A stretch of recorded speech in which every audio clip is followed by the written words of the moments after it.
Hey, what's up, guys? Got something a little different for you today. It's actually my pleasure to bring Grimmy award-winning author Dave Wragg. He is the author of the Blackhawks and the new book coming up, The Righteous. This is a duology, the Articles of Faith. It's the first book captured the hell out of my heart, and I laughed my ass off. It's also the very first book in that I ever pre-ordered was The Righteous. I've never pre-ordered a book, but after reading the Blackhawks, I got right on that internet and was like, give me the next one. So go ahead and introduce yourself, Dave. Hi, yeah, I'm Dave Wragg. As Mark says, I am the author of the series known as Articles of Faith, which is, it's the Blackhawks and the brand new sequel coming out 10th of June, worldwide English release, I think. It's called The Righteous. I live in the UK, north of London. I mean, that's probably all you need to know. And right now it is getting on for bedtime. Right on. Yeah, I didn't know if you were aware that you were an award-winning author, Dave. I had no idea. Tell me more of this. Yeah. So the Blackhawks actually won 2 Grammy Awards last year from the channel. The first one, I believe, was the Foul Mouth Award for cursing Yeah. and general great fuckery But banter kind of stuff. disappointing my mother award. Yeah. Yeah. And the other one, maybe a little more prestigious, but is the Magic We Don't Need No Stinking Magic Award. Oh, good. I'm particularly proud of that one. Yeah. Yeah, that's actually a tough one to get in within the fantasy genre. So Well, a lot of people have said, like at least two, have said, if it hasn't got magic in it, is it really fantasy? And I mean, yes, because if it's not, what else is it? It certainly isn't sci-fi. It's hardly like historical fiction, given I made it all up. I don't know. I mean, after finishing it though, honestly, throughout the ride, it wasn't something that was like looming in my head, like, oh, this book doesn't have magic. This thing is written well, and it's got such a great journey, excitement, humor. It's got a lot of stuff that lines up with fantasy. Well, I certainly think so. That the original, like the Blackhawks itself, is less so with the sequel, which sort of expands and expounds a bit. But for the Blackhawks, what I wanted to do was write a book that was a reflection of the fantasy stories that I read growing up. And it's just classic, like hero's journey stuff. I mean, going back to the days of David Gemmell, and even before that, Hobbit, and less so Lord of the Rings, because I didn't really read that till I was a teenager. I just found it too hard. But certainly as a kid and in my early teens, I read reams and reams of, a lot of which probably crap, but I loved it. And the thing that stuck with me is the sort of the shape of a fantasy story. And it should be about someone out of their depth, getting swept up in events they don't understand, going critically on a journey, and then they should try and save the world at the end of it. I mean, that is the sort of the fantasy shape. And I don't know if you want to go all the way back to Joseph Campbell and The Hero with a Thousand Faces and the various sort of interpretations of that, and the little circle diagram that people seem to love to put on Wikipedia. But it should be about someone who doesn't know what's going on going on a journey, and that is what the Blackhawks is. And of course, me being me, I had to kind of mess with the formula, and that's why the main character is not heroic in the classic sense. I think you wouldn't. He's too young to know any better. He has a lot of, I mean, he's a teenager, late teens, or 19, I think is the target age. So I don't know how you were at 19. When I was 19, I was pretty sure I knew a lot more than it turns out I did. And I think this is, whether it's like Dunning-Kruger or anything else, this is, you can draw a line of like, the older you get, the more you realize you didn't know.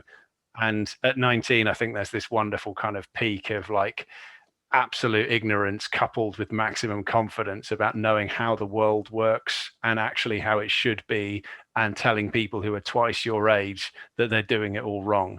And that's the central relationship, as you've got like Rennick being the classic character, who is roughly double Shell's age, say late 30s, maybe 40. being told by somebody half his age that everything he's doing is wrong.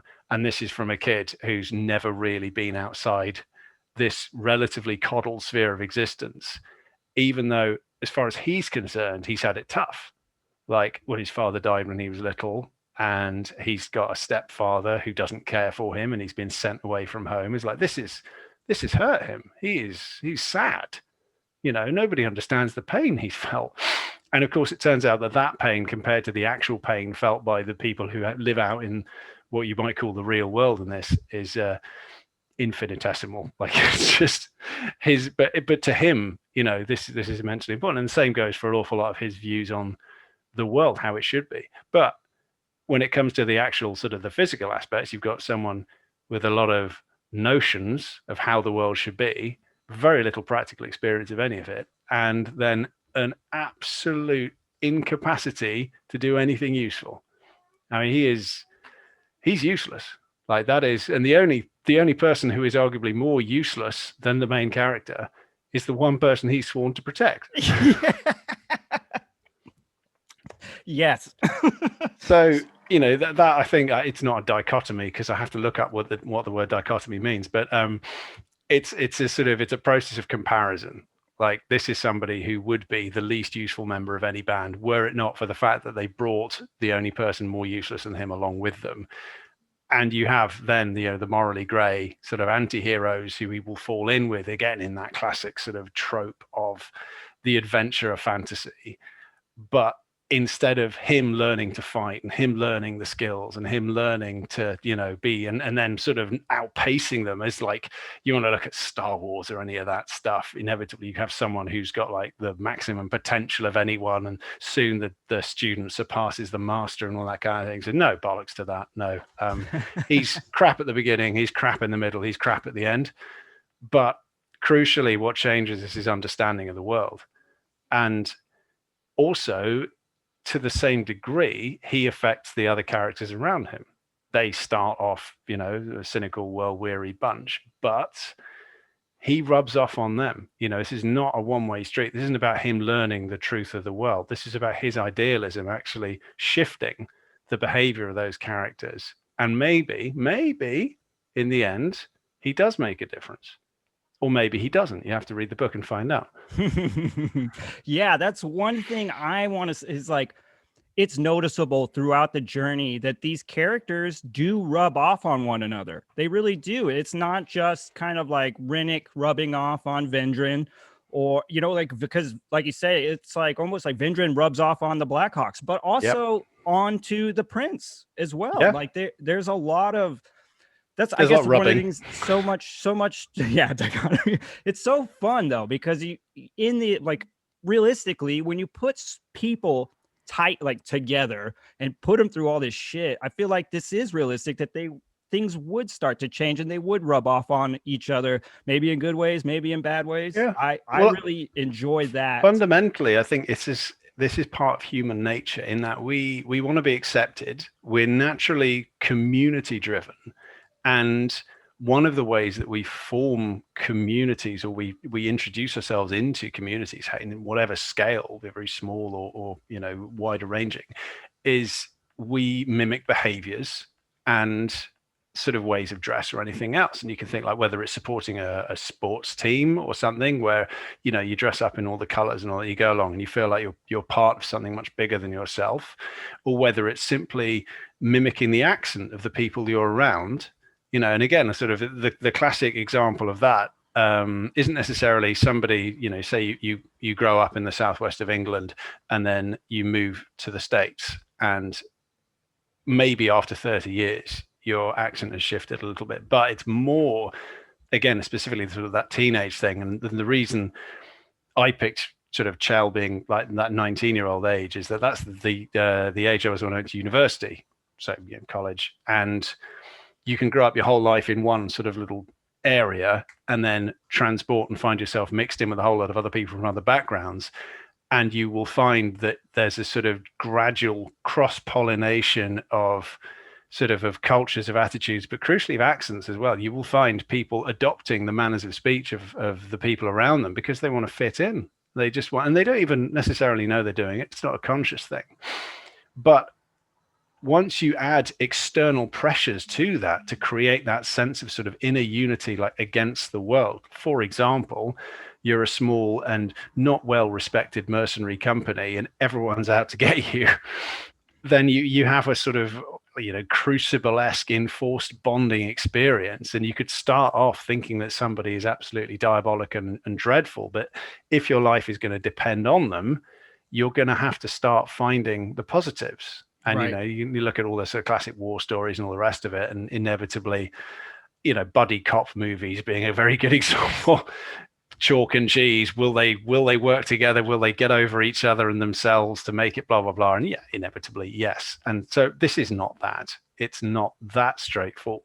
But the relationships, or not the specific relationships of the book, but that kind of tenor of relationship of being dropped in as a new guy into an existing team who all have their own existing dynamics and feeling a little bit lost, but wanting to fit in because it's that, it's the sort of sink or swim thing, isn't it? It's join in or be cast adrift, if we're going to stick with nautical metaphors. But that comes from, if you like, my job history.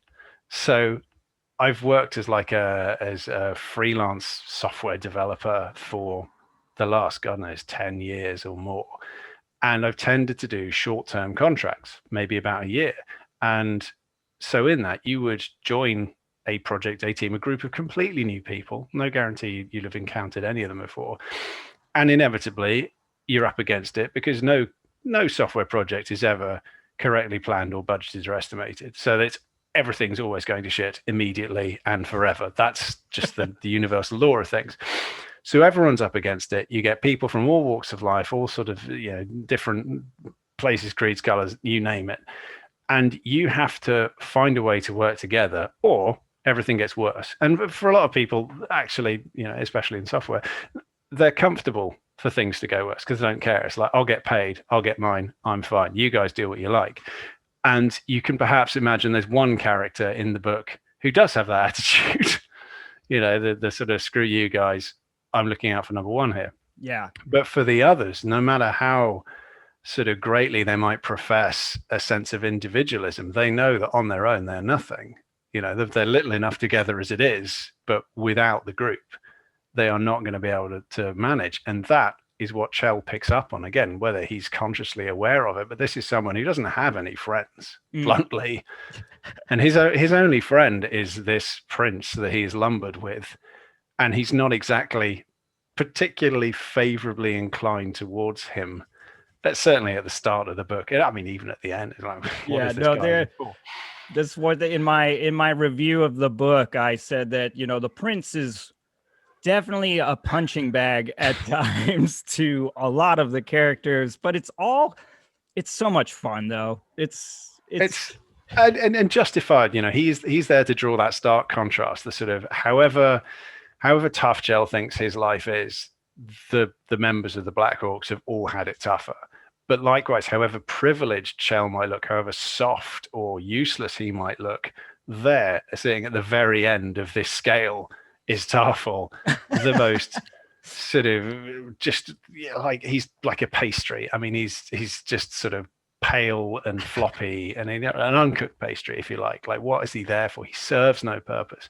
And that again is almost, without wishing to hint at any spoilers, crucial to the plot as well.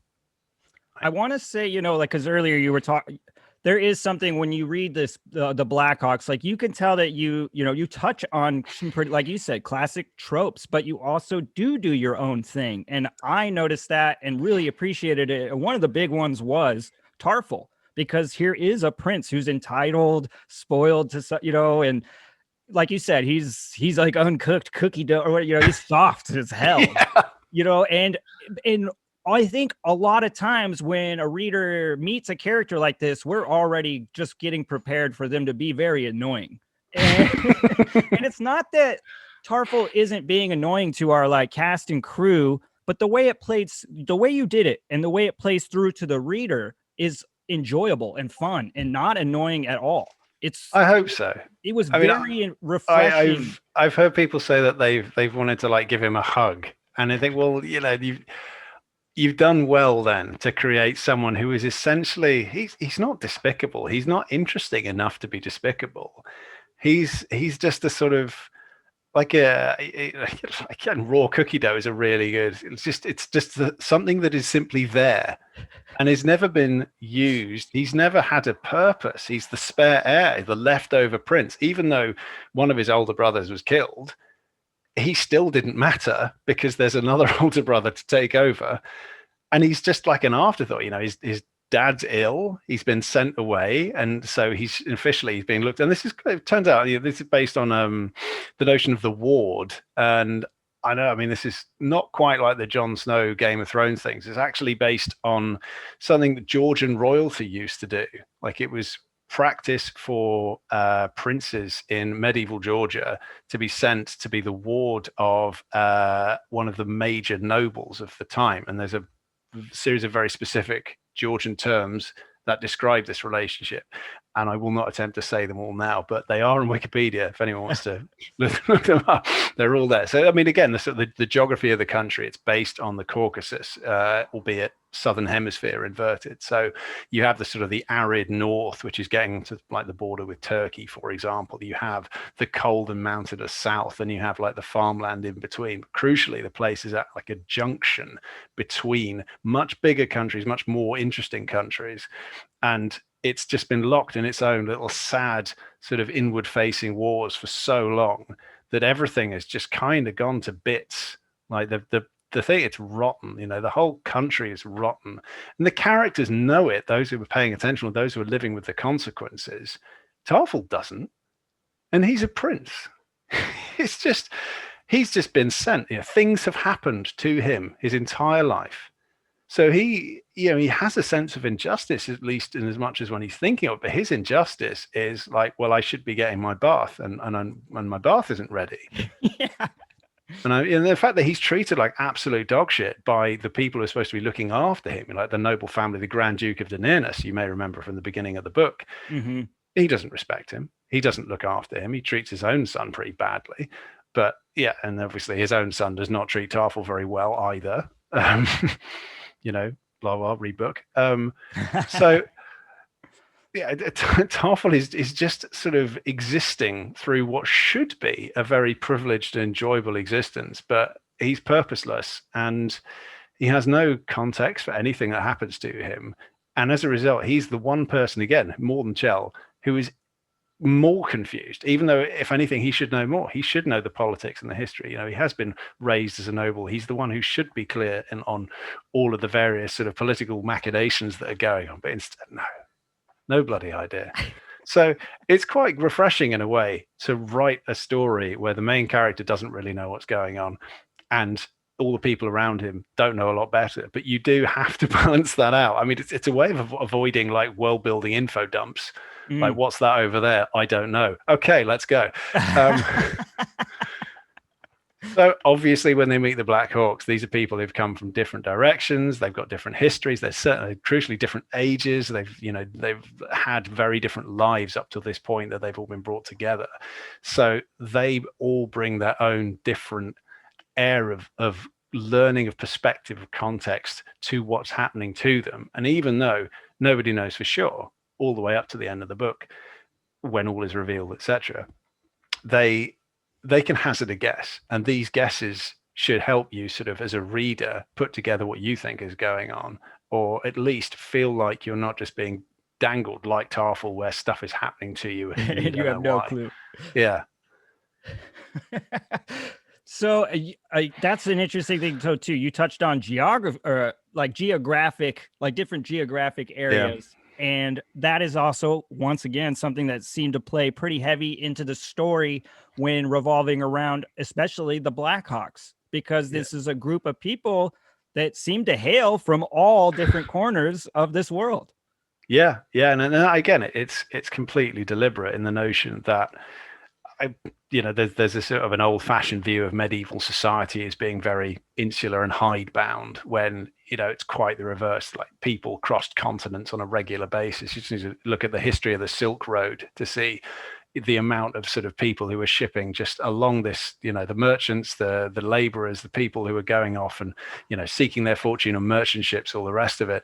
But it almost goes all the way back to the Romans before that. Like anything that had the name empire or the word empire in its name was by definition expansive. And the one thing that empires do is they take territory, they collect people, and they circulate those people within them. So medieval society was far from homogenous, and what I wanted to play up is essentially a slightly, you can say like it's a modern twist on it. Like one thing that I'm quite cavalier about, and indeed sort of make a point of pride almost, is to use relatively modern terminology when the Blackhawks describe sort of who they are and what they do. They will call themselves freelancers, contractors, all the rest of it. They will talk about sort of contract arrangements and things being signed in triplicate or whatever the hell. Because fundamentally, you go back to the Byzantine Empire, you go back to the Romans, like there's a reason that, you refer to ridiculous bureaucracy as being Byzantine. Like the Byzantine Empire, the Eastern Roman Empire as was renowned for its extraordinary bureaucracy. So the notion that like freelance companies and all the rest of it like wouldn't be drowning in paperwork is not alien. Like being a bureaucrat was a job that goes back thousands of years. So what you're left with then is a world that is actually, you can look at it and go, well, that's just taking the piss with all this modernity. But it's not. All I'm doing is dressing it up with just modern language. So what you're seeing doesn't have to be translated into like, when they say a parchment of scroll, what they actually mean is like, it's just, it's a contract. That's a thing. You sign that, you do that. Likewise, the relationship, clients and all the rest of it. Like, well, would they've used the word client? Does it matter? This is never about, in the same way that like there were lots of elements of world building that were removed in the edit. There were sort of extra scenes and things that were gradually. And one thing that my editor always said was, this kind of story, the kind of book that we have here is about like it's plot and character, plot and character, plot and character. So you can get fantasy stories that spend an age like exploring landscape. You can have pages of history of what has come before, but that's not this kind of book. And right. I love books like that. And some of my favorite science fiction books are the Culture series by Ian M. Banks, when he wrote sci-fi. And one of his books that's got 800 pages long, like the beginning of a chapter describes a waterfall, and it goes on for, I don't know, 15 pages describing the history of this waterfall and everything that's come before it. And you think there's a reason the book is 800 pages long, because you're going to spend like 30 pages introducing a waterfall at the start of a chapter, and that's just one chapter. But I loved that book. However, that's one kind of book, and this and the sequel are very much different. It's plot and character, plot and character, plot and character, and with any luck, an enjoyable enough mixture of the two to keep each sort of moving along. I can't remember what the question was. Something about geography, right? So yeah, they have come from all over. You've got people, and it's different. It's different backgrounds as well. Like it's not explicitly covered in the book. There is more of it in the sequel. There's more of digging into some of where they came from, but there is not as much as they might have been. I mean, I'm thinking I've got a couple of deleted scenes I might put up on my website after The Righteous comes out for anyone, because I mean, before you've read it, it won't make a lot of sense. But after you've read it, it's a point of interest. So following a couple of the characters as they go off on a little side quest at some point, and hearing about their history, and knowing, that, say, this one served doing this kind of activity, this person over here did this for a while, and just gaining that sort of perspective on it. But it's not explicit in the final text. However, from what happens, the way that it happens, the way the characters react, and the various sort of, it's not cryptic, just the various reactions they have to it, it's all there. All of the history is there. It's just not explicit. And so it's the sort of the shape of the text, if you like. But it's important, I think, and again, you can use the word diversity or whatever the hell else, but fundamentally, this is about trying to reflect an interesting and varied group of people who are not going to get on all the time, because no group of people acting under pressure can get on all the time, or if they did, it would be dull. But likewise, they're not all at each other's throats and going to stab each other in the back immediately, with maybe one or two exceptions. This is funny, actually. While you were talking, it's made me think because your book is fast paced, and honestly, the way in which it's written was perfect for me when I got my hands on it because I was really into very bare bones writing styles and fast paced books. And I, would kind of sweat when I got buried in exposition and stuff, and your book was your writing style. One would almost expect a bunch of exposition because you write beautifully and Well, descriptive, thank you.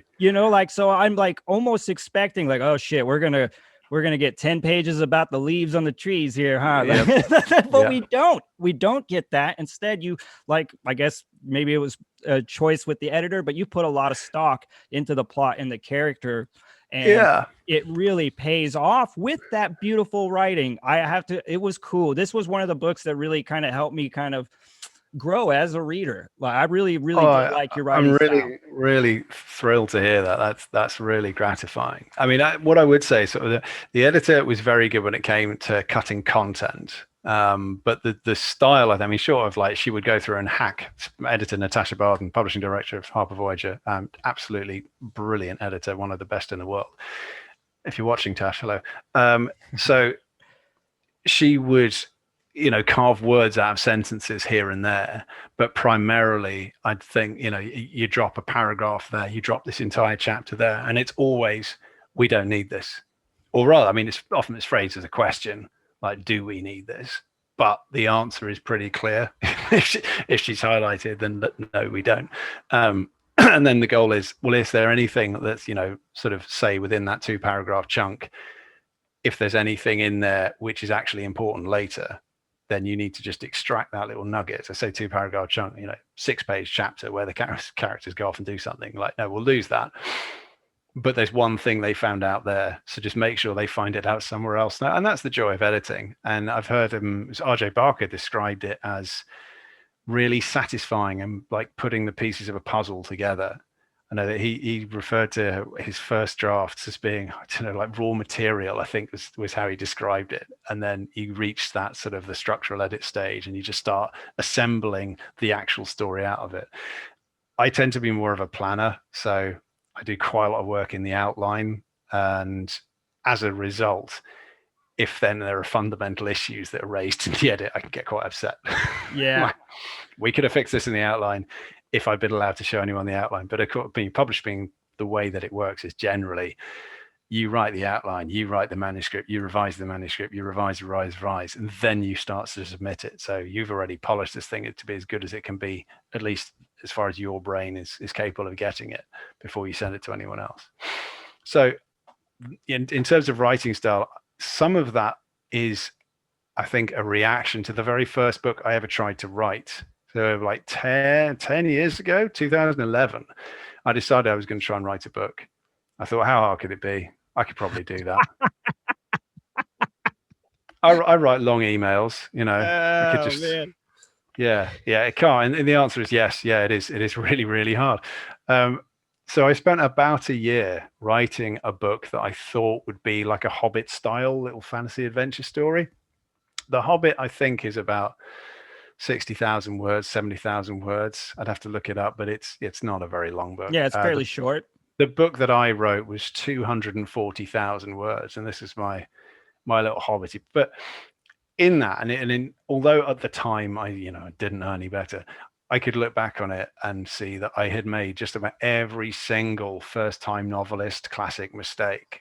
From characters waking up at the start to looking at themselves in the mirror to describing like every single traversal, where you have to say the characters were in this room when they heard the news and then they went over to this other place, and you don't trust yourself just to end the scene and then to start a new scene in the new location. So you describe them instead like, oh well, they put their shoes on and then they walked down the stairs and they went into the hall and they opened the door and they walked through the door and they closed the door, and this is how like stories get to 240,000 pages without you 1,000 words even. 240,000 pages would have been something. But that's, how you sort of bleed out it just in terms of sheer useless stuff that adds nothing, but you don't know enough as a writer to have the confidence to just go, so-and-so said, we've got to go. Yeah. And then the next scene, they're out there. Yeah, they're arriving at the next location, or they're there already, in conversation, that sort of. So it took me a while, like, several years to sort of to put that down and just go, I've learned everything I can from this. Like, it's never going to be published. Right. There's some stuff in it I'm proud of, but you're talking, a few chapters in the middle of it, which I thought were really good, but they don't work outside the book. So, and the rest of the book, no. But as a result, when I sat down to write the book that became the Blackhawks, which just started 2015, I probably started planning it. It was a deliberate reaction to everything that I had done before. Like, there was no slow build up. There were no long transitions between sort of moving to location to location to location. I didn't I didn't have protagonists who were below the age of like 16, so I could fill it full of swearing. Yes. Thank you. It was emphatically violent. Like, all of the things where I bumped up against it by trying to write like a nice sort of almost child, but middle grade, it probably would have counted as, if I'd known what I was going for at the time. All of that stuff just deliberately put to one side, and instead to write something that starts with a bang and just plows ahead no matter what. And obviously it's it's been through several refinements, and the beginning of the book, I think, is probably quite hard to get into. That's actually my only Yeah. con of the book is part 1, which was like 70 pages. Yeah. And it's not because it's bad. It's because it was a little confusing. There It's just dense. wasn't, and I didn't know if I had gotten like a different copy, because there just wasn't, he said, she said. So it was hard to discern at first, like, who exactly is talking. But you did have, and I have to admit, it frustrated me. But you had some spark of something there that really kept me going, and I'm so glad that I did, because it's not a very big chunk of the book. It's a tiny little piece. And then once you're past that, it's like, holy shit, this is fun.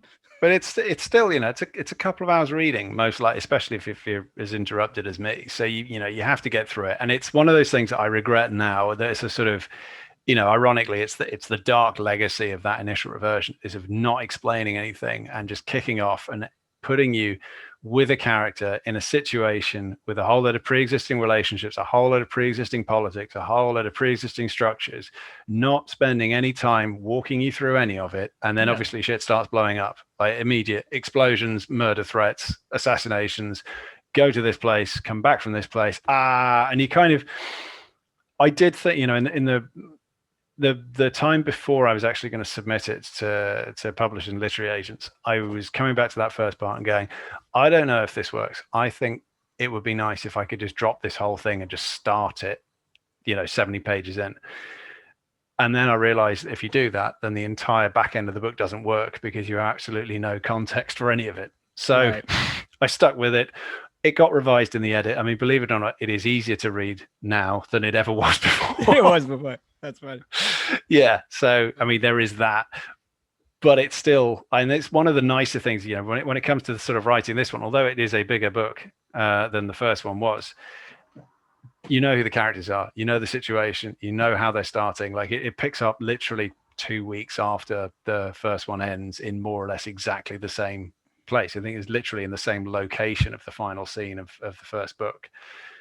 The characters are, and what they're up against and who everybody else is. So from there, you can have a sort of an explosive beginning and then just keep rolling on from that. And it should, I mean, again, I've still waited. Like, we've only had, I think, one official review so far, which was glowing. And I've had like a half review saying, I'm going to write my review, but I loved it. So I'm waiting for the review of that. So, so 2 out of 2. Yeah.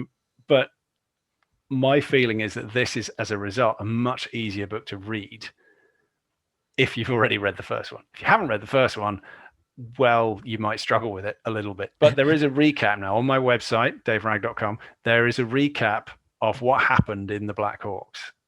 So if you read it and you can't remember because it's been pushing 2 years since the first book came out, or even if you can remember, it didn't make any sense at the time, then with any luck, that recap will explain things. Otherwise, just in the beginning of The Righteous, it does have a little section marked previously, where the character of Lemon will attempt to enlighten you as to how we got where we are. But being Lemon, it's patchy and written with a particular perspective, you might say. So mentioning Lemon, I mean, this is definitely going to be, I could see a lot of people's one of their favorite characters. She's just so much goddamn fun. There is something in, I don't think that this is too spoiler. If it is, like, let's just not answer it. But, Lemon is a Clydish gal. And at first I thought Clydish might have been a play on Irish, but is it Scottish? It's, or both? I would say Scottish. However, I mean, specifically, it's the Celtic archetype, which is to say, like, a walking... Again, I use the word archetype, not stereotype. Like, the goal is all of these characters, again, going back to my sort of attempting to fit the mold that the stories I read growing up imprinted upon me. Like, Lemon is a fantasy dwarf, I think, in that she sort of fits the profile. She's not very tall, but the red hair, the sort of waving a hammer around, the outrageous accent, questionable bodily function habits, but also incredibly well read about a load of really esoteric stuff, which is just like not relevant now, but that's very interesting. Lemon, shut up, kind of thing. But again, it's another outsider's perspective, crucially. So this is someone who's not even from the continent they're on. This is someone who has come in, and like, there's way more of this in the second book, so it's not a spoiler to say that she is a tourist, and that's a tourist with a capital T, in the classic sense of the Grand Tour. If you've ever seen cars that are like the GT, GT is officially short for Grand Tour, because there's this connection to taking a car around Europe, which used to be taking a carriage around Europe, and it was young noblemen, I assume just men probably, would be sent off to like complete their education by going and inspecting famous monuments and things, like, and looking at the ruins in Carthage and all the rest of it. This is stuff that happened back in, I would guess, sort of early Victorian kind of age. Again, it's all on Wikipedia. If you really want to know, you can get much better answers from that than you will from me. I'm trying to evoke the spirit of this. This is someone who has come from outside, who's been dispatched to this kind of backwater of the kingdom where all of this stuff takes place from outside. And as far as she's concerned, she is from a more enlightened society. But of course, the rest of them are looking at this sort of, woad and mud covered creature wading out of the sea, and like, well, she doesn't look particularly enlightened to them. So, there's a cultural clash at its heart. And again, in the second book, we introduce a character from another society altogether, from completely outside anyone's direct sphere of knowledge. And that character has some very, very fixed views about what culture and society look like, and needs to say they are the diametric opposite of what Lemon believes culture and society should be like. Oh, perfect. So the two of them get on like a house on fire in the literal sense, like flames collapsing, people screaming, absolute terror. Yes. That's awesome. So this is actually something that, because I haven't been able to, for whatever reason, my pre-orders tells me that I'm going to get the next book in September. But I'm pretty. I know. I'm like, wait a minute. How come? That is outrageous. No, but I mean, either way, if that is the case, that's okay, because I'll just get on Kindle and get the digital copy earlier, so I can. They may be holding back the physical release. They did that with the first one. I think the original Europe and Australia release was October 2019, but I think it wasn't out in paperback in the States until June. So like North American release again might be delayed. But I can recommend the Kindle, the audiobook read by Colin Mace. I have not. I actually just some guys on the Discord said that they just picked up your audiobook. I have not. I have it, but I mean, I don't do as much audiobooks as I do much better. I don't do them at all. Yeah. Yes, there is a tendency I find to just tune out. If Yeah. someone is reading it to me, then inevitably I will start to sort of to wander, and then I'll realize I do it with podcasts. Bizarrely, I can listen to a podcast while I'm working, just my boring job. It's not boring. I love my job. My actual day job. I can put a podcast on. I can be listening to the podcast while mindlessly hammering away at sort of software. But obviously, can't do that while I write. And what I found is that if I'm trying to listen to an audiobook just in isolation, I can't do it. I get bored. Like, I'm not doing enough with my hands. I think it's the problem. My wife goes for dog walks. We've acquired a dog, much to her delight, and she likes going for a dog walk and listening to audiobooks on that, and that really works for her. Although she hasn't finished my first book yet. She's still making her way through this. This is not her copy. I've only down to, I think, like 6 copies in the house. So actually things are getting pretty tight. Yeah, she started rereading it, she said. Nice. So I like the fact that she's out there right now, just desperately trying to read it so she can Burning through those pretend to be pages. interested. Yeah. Well, that's the thing. Since I have not been able to get my hands on it yet, there are several questions and things that pop up in my head, and I'm wondering kind of what you have in store for us in this new edition. I mean, like you just mentioned, we're going to get a new character. That sounds super promising. Yeah. I mean, what are you adding here to Articles of Faith with the Righteous? So this one for me was always about expanding the world. The story in the Blackhawks is quite linear. It's quite sort of point to point. You start here, there's a little bit of faffing around, and then they go kind of bing, bing, bing, bing, bing, bing, bing, and that's it. Now, that is the sort of, again, it's that like classic adventure story that I wanted. The other sort of classic fantasy is what I think of as, I like to call it fractal fantasy, which is something like the Wheel of Time. You start with a little group of characters in one location, and then they go and they get split up, and they end up, and suddenly you've got 5 different strands in 5 different locations, and each one of these strands meets 5 new characters, and then they get split up, and each one of those until you can have like an entire book where you've had one chapter on every single one of these things. You advance like your one little storyline all the way across. Like, sorry, that was 900 pages. That's a whole book now. Or was it the later the Game of Thrones books where he had to split it sort of, all right, we've got whichever one it is over here that deals with Westeros, and then we got the other, this book is going to cover the same time period, but over in Essos. So this kind of ever splitting narrative where you just get more and more to cover, I thought, right, I'm going to have a go at that. But again, because I'm sort of a tittering dickhead, instead I did the sort of, here's your group of characters, haha, they've all been split up and now they've all been joined back together, and we carry on as a group. So there will be a sort of bulge and then a reconstitution. And it gives the chance. The original draft of this was longer, as I mentioned about the sort of the deleted scenes. There were scenes that followed some of the other characters as they went and performed various activities in various locations. And what we decided in the end is that we would keep everything from Chel's perspective, which meant no matter how exciting, interesting, cool, or fun, if Chel wasn't there, it didn't happen. Or rather, you don't see it happen. Right. So, I mean, it's a shame because it's one of those things like, I think there are some absolutely brilliant scenes which you're not going to get to experience firsthand. Instead, you'll just get someone telling Chel about them later. Like, oh, what happened back there? Oh, it's brilliant. You should have seen it. Amazing. Great. Yeah. Anyway, moving on. So that's why I think, maybe I'll stick them up on my website so you can just have a read through once you've read the book and gone like, oh, I wish I could have found out more about that. Or probably not, and just gone, so yeah, it's a good thing we didn't find any more about that. That would have been dull.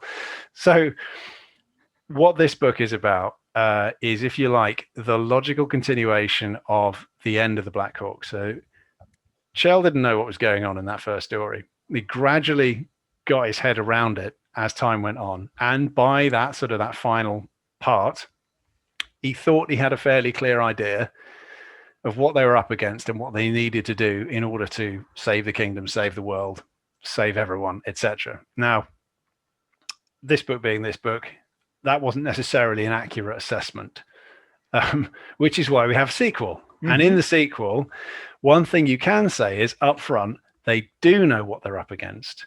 And the length of the book suggests how big the task is in terms of how it is they deal with it. So obviously there are some big questions to be answered here, in that if you are, for example, a mercenary who is paid to just do some fighting and not really think about anything else, do you have any business getting involved in world saving? Like, especially if you're not actually sure you're going to get paid for it. Yeah, right. And you can imagine a number of characters are quite motivated to ask this question. Well, it's all very well like to go in there and save the kingdom and all the rest of it, but how do we actually convert that into some kind of payment? That is, so there's that issue at its heart. You can imagine Chell being the character he is, where he sits on that continuum. He is firmly of the belief we must do the right thing. One of the reasons that the book is called The Righteous is because I wanted to call it The Self-Righteous, which is essentially a description of Chell. But there are a number of groups who would pretend to that title, whether it, the fact, let's not forget that the baddies are the bad church, the organized power structure that has cemented its grip over the various sort of machineries of the kingdom. And, the question is, well, who really runs it? What are their goals? What is it they're going to do?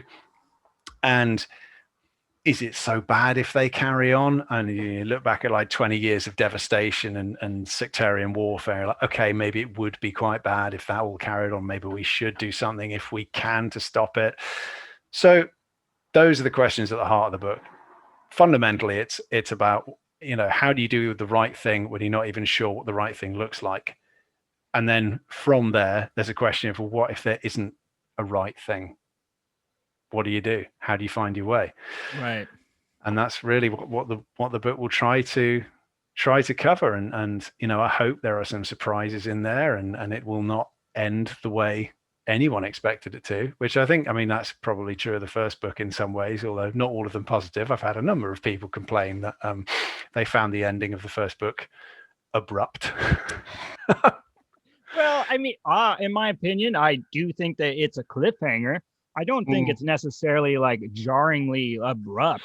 I liked the way it kind of left me hanging because I knew that you had another one coming down the pipe. Well, yeah, it was never supposed to take this long. If it was a standalone novel, I'd have been a little confused. It's like, yeah, one of my this is grimdark. This is one of my favorite reviews that a friend of mine found for me on Goodreads was Robin Hobb. The author Robin Hobb read the Blackhawks, and nobody told her that it was part one. So she thought it was a standalone. Oh no! It's a nice review. Gave it 4 stars, but it just says at the bottom, "Why did I not give it 5 stars? Because nobody told me that it wasn't a complete story." I need warning for this kind of thing. Yeah, and that's one thing. Is like, I think I mentioned that it ends on a cliffhanger in my review because it's one of those things. It's tough because you're trying not to say spoilers, but at the same time, I think it is a spoiler, but it's not if all you're saying, hey, look, it's going to end on a cliffhanger. I think it kind of prepares people for that, and then you know what I mean. It leaves it wide open. I dance around the term cliffhanger. So again, cliffhanger for me is I cannot escape the literal cliff hanging, the guy sort of hanging off the thing like, will he survive? Tune in next week, etc. Bye, Cheerios. For me, it's not actually a cliffhanger. I think of it as a differently structured ending from what people expect. It's definitely different. It is crucial that there is a second part available, and that's the thing that I would say. Like, it is not a standalone; it's part 1 of 2, and now you have a complete series, which I want to try to pick up. There you are. Look at them there. Boom! Buy these books. They're both. That is a complete story now, start to finish. Yes. And you may get to the end and go, "But I want more," and that's fine. I will eventually write more stories that may or may not touch on any of this nonsense. But this, for the time being, is complete and no refunds. Yeah, I gotta say, kind of just going back into this like vibe that you really do capture it's like a lot of classical fantasy. You really do, but like I said, you mesh it with your own thing, and it's a lot of fun. Your writing is very beautiful, and your dialogue can be very filthy. So it's once again, it's like two different things, but mixed Yeah. together very well. You do this Juxtaposition. like you Yeah. are really good with this. I noticed, like you are just really good with contrasting things off of one another. I really enjoy it. You know, one of the things about though as well, like just with your writing and in this the Blackhawks, I have to say, like the thing it brought me back, like this classical fantasy journey, is when I was a kid, I watched Willow in the movie theaters, Yes. and this fucking book reminded me of Willow in that like, you know, like you say, it's kind of linear where you're starting and you're going to the next deal, and it's just like each step is the next like leg of this adventure. It's it's just a wild ride. It's filled with fun and laughs, and you know there is danger, excitement. Yeah. It's just got everything in it. It's so good. I think if the book speaks to you as a reader, and so that's a plural you know, anyone out there, if it hits your wavelength, then I think it is brilliant. I mean, I'm so proud of it. Like, again, notwithstanding the issues with the beginning of the book, which just you just got to get through that. If you're not following it, don't worry, it won't matter. It might, but I know, you know, obviously the sort of the like tastes are entirely subjective, so different people will have different experiences reading the book. And I know that, you know, some people have said to me like, oh, the characters are so incredibly realistic, they all feel like real people. It's just amazing. I've had other people go like, the characters are so derivative, they're just like, you know, it's just standard fantasy, just they're just, you know, nothing to distinguish them from anything else. And I'm like, well, that's weird, but it's normal. You know, if you can say something like that. And what I love is when it, you know, like you say, when it hits the right kind of note with someone, and it really, like, you get the humor, you get the sense of fun, and it is supposed to be fun. Fundamentally, this is not a grimdark book. Yeah. There's threat and there's peril and there's, you know, twists and turns and bad things happen, but it is, you know, I wanted it to be a story that I enjoyed writing, and people would enjoy reading. And I do find, like, for example, if you wanted to take sort of Game of Thrones as the grimdark classic, and not that anyone can ever agree on exactly what grimdark is, and God knows I've been on enough panels about that.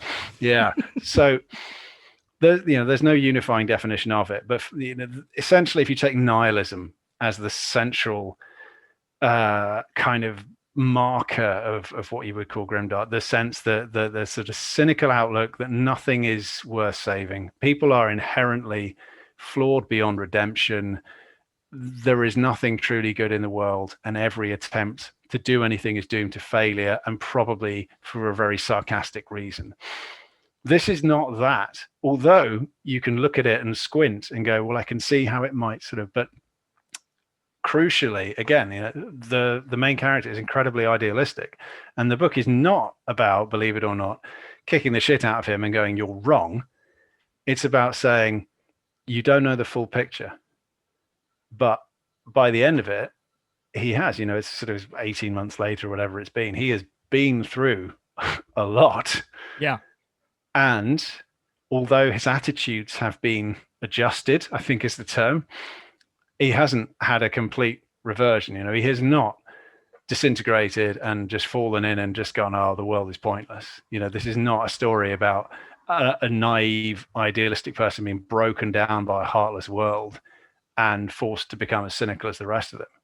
If anything, it's the reverse. It is about him, like you know, like we said at the start, rubbing off on the cynics around him, and by the end of it, maybe they believe in more than they always stated they did.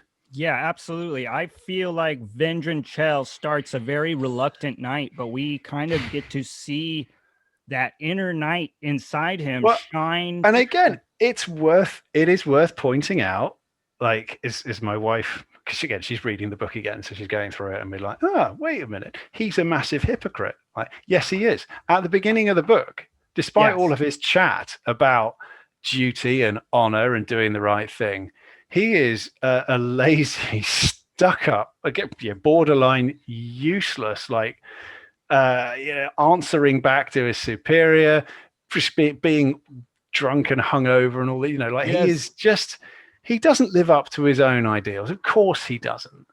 But there's no disconnect for him because, and this is, if you like, the critical part of sort of that journey from the part 1 to part 2 of the book, the pivot, and what allows him sort of the mental capacity to act the way that he does is the excuse that, well, that doesn't matter.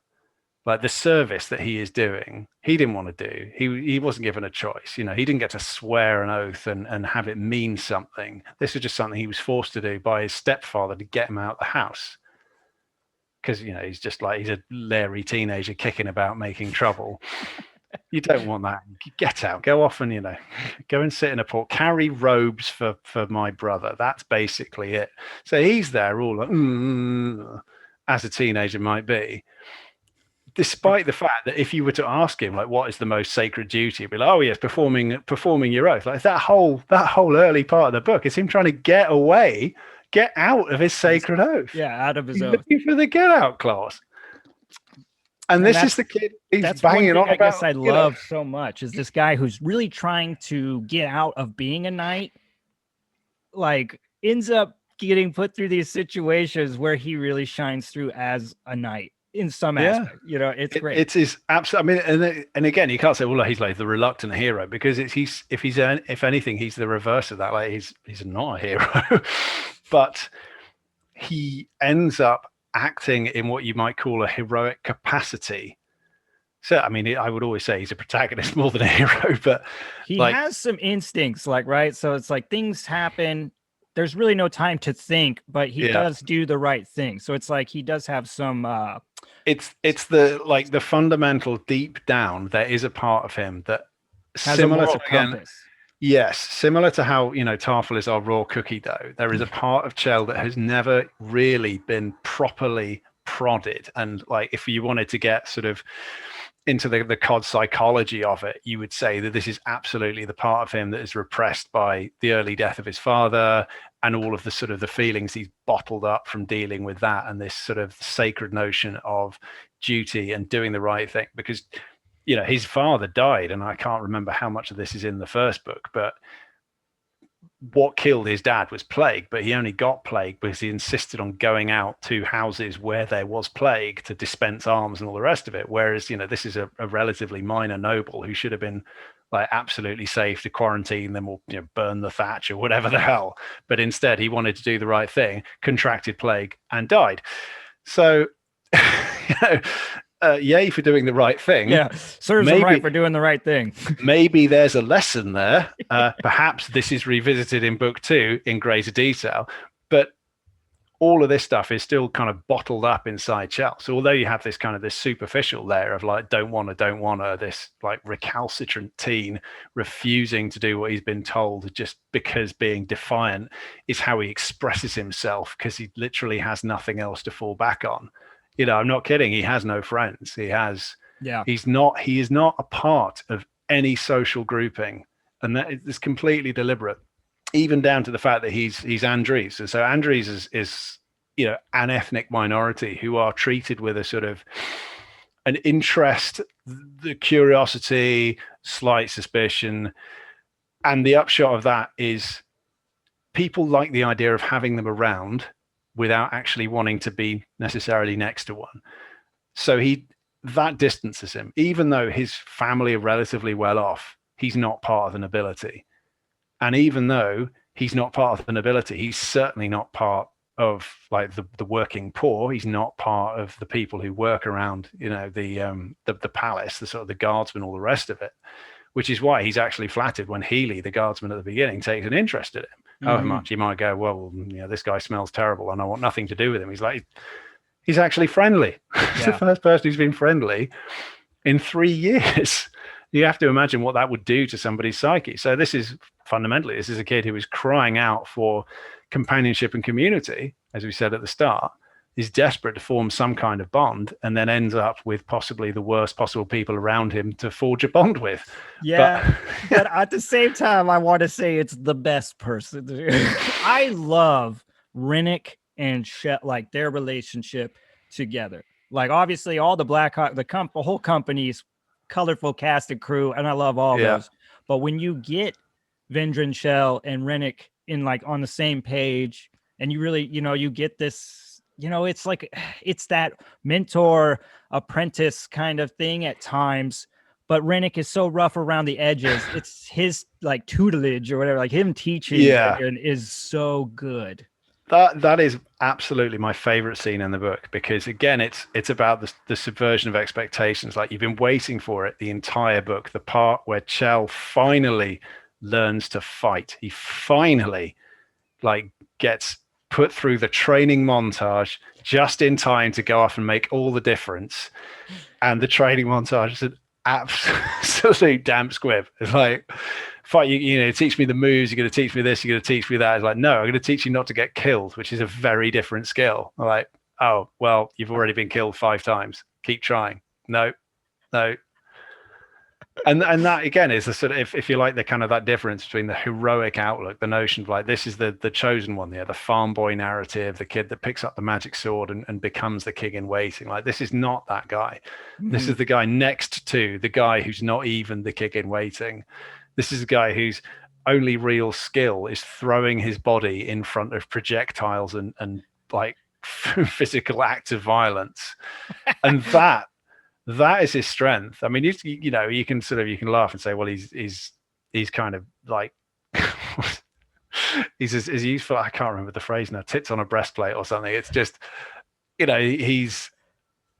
he doesn't have the skills, he doesn't have the experience, but what he does have is determination. And it takes, like, that's what the situation at the start of the book, or at least that sort of act 1 changeover, that's what taps him. It's the determination, it's the defiance that he's been just displaying at outward authority, focused instead on actually sticking up for himself and this duty that he finds he has, which he could just walk away from. But actually, no, it's meaningful. Now it counts.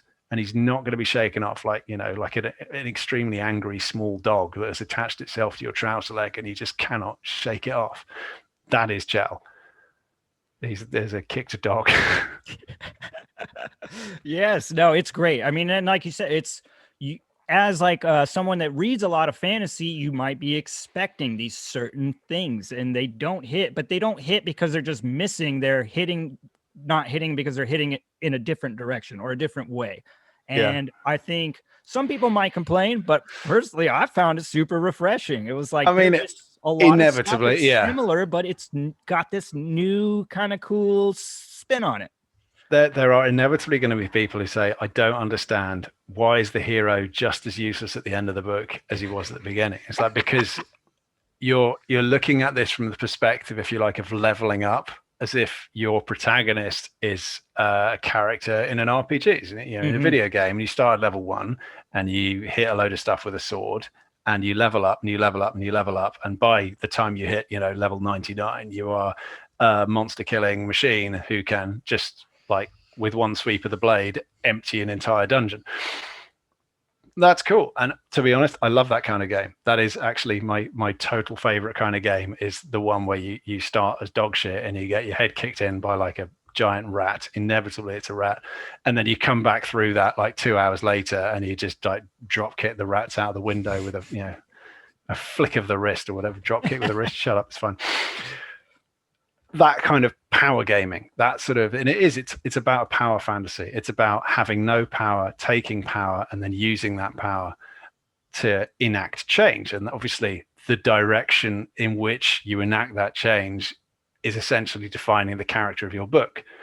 You can have tales of great heroism, but also you can have tales of villainy. You can have, the sort of the spurned person who now is returned with XYZ and is going to enact their terrible vengeance and blah, blah, blah. This is not that. This is, and you're not going to call it realistic. Like, it's entirely realistic. The way they did that thing off that thing. Yeah, that's totally real. Absolutely, that would happen. Yeah, I like to think of it as more sort of hyper real, if you like. It's a kind of, if you can have a film like The Fast and the Furious and say, well, that's set in the real world, I'm like, yeah, so any of the physics they can do, we can have in that. That's cool. And that is doubly true of the second book. There is stuff in there which is absolutely 100% guaranteed physical physics, definitely. Don't write in and say it's not. It absolutely is. Dear Mr. Ragg, I read your book, and I will think you will find on page 168 that when that thing happened, that could not actually happen. Like, no way. This is egregious. Yes, it's always egregious. So, yeah. But I know people talk about sort of it breaks the immersion. If something, even within the fantastical world, if something happens which looks wrong to them, then it breaks it. And different people will have different levels of immersion. Yeah. But for me, this is never going to be the heroic journey, the power fantasy. This is about, if you like, internal dynamics. It's more about, ironically, it's about psychology than it is about like physicality. And there are incredibly physical characters in it. Rennick obviously being the sort of, he is the fantasy hero, if you like. He is the world-weary cynic. He is tall, muscular, extremely good at fighting. He knows all the dirty tricks. He's been in so many campaigns, he's got all the tattoos to prove it. So, like, this is the guy that you would go to when you want your cynical, like, grimdark anti-hero. But Rennick's not the main character. Tarful is the prince. He's not the main character. It's the dog's body. It's the guy who, is beaten and battered and bruised, but keeps going. He is the main character.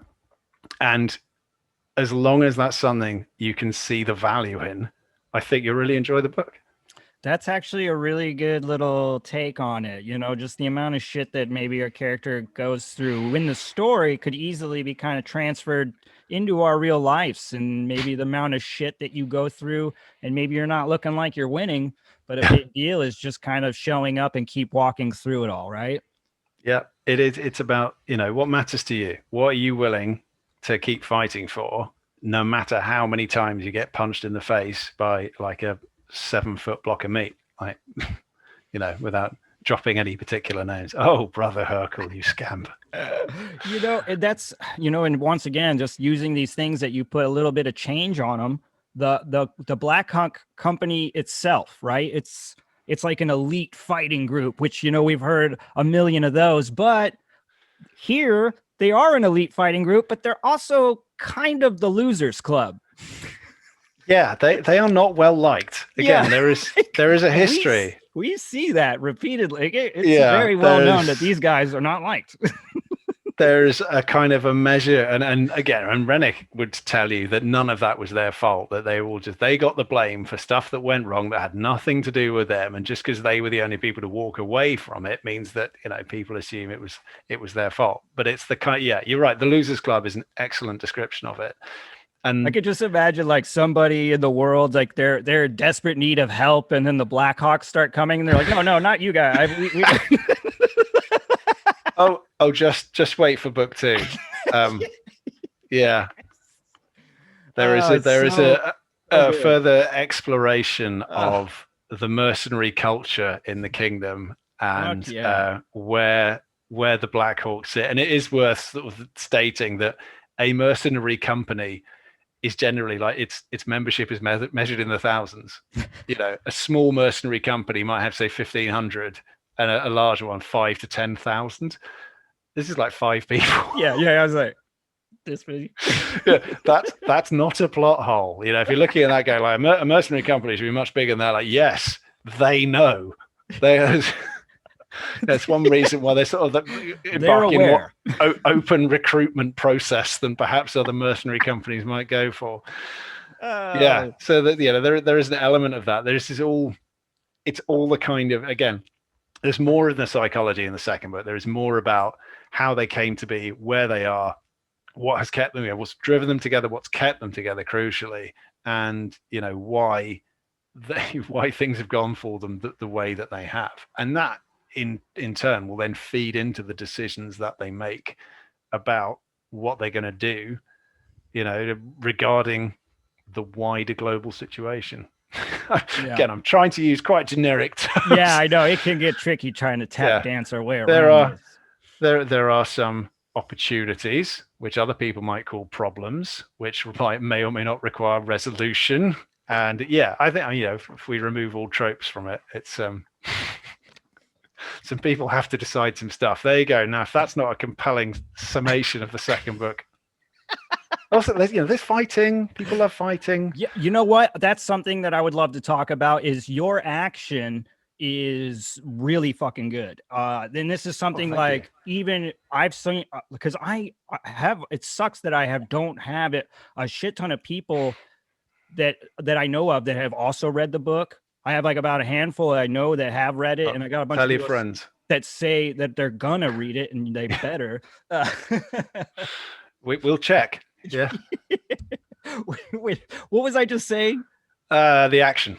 Yes. Okay. So the action is brilliant. And other people mention this too, that there's something the way that you deliver the action to the reader that it's very believable. And then you have that writing style that's, it's descriptive. So some of it is very beautiful, even when it's a very like brutal moment. Like I loved some of the descriptions of just taking damage and the flashes of purple and whatnot. And I don't know if you've actually ever been hit in the face. I have. And I was like, dude. Yeah, my nose used to be a lot thinner. Like, this is spot on. I was kind of imagining that you've probably gotten a couple scuffs as a kid or maybe whatever. Like, because I was like, mostly self-inflicted. I was like, this guy knows what the hell happens to you when you get punched in the face. I broke my nose when I was 13 running at full tilt into a tree branch. Now, I didn't know the tree branch was there, in my defense. And also, I could run so fast when I was 13 that I could knock myself near unconscious and flatten my nose. So that is an experience that stayed with me, certainly. And yeah, the scar on the lip and just, I mean, I am essentially a walking repository of chronic pain. I'm a very poorly constructed human being, which I blame my parents for. Mum, Dad, if you're watching, this is on you. I like to think like my mother's family are giants. They're all like her brother is 6'7". Her father was 6'6", and this is like almost 19th century. My dad's family, not exactly hobbits, normal size, but what I've managed to do is I've sort of inherited the skeleton from my mother's family and like all the little stringy bits that go on top from my dad's side. So everything is constantly in a state of breaking down. As a result, I'm acutely familiar with chronic pain and aches and niggles and things that just don't go away and stuff that just hurts all the time for no good reason. And I really, really wanted to have a main character who was just broken and he couldn't do anything about it, and there was more. I mean, it's my editor cut a load of stuff out that's just references to Chell's shoulder throbbing or his lip hurting or like trying to smile and a little bit of blood, this kind of thing. And she's like, can we just cut some of this because it's getting a bit boring? I'm like, well, that's the point. It is boring. The reality is some of these injuries will last a lifetime. Yeah, and it's very old. What I mean? And then you can do stuff. I played rugby in school when I was a teenager, and I was injured a whole bunch of times then. And what happened, as I found as I got older, is there were injuries I remember having from rugby, broken wrists, torn ligaments, all the rest of it, that healed at the time, or at least I thought they did. And, they stopped hurting. And then as I got through my 20s and my 30s, they came back.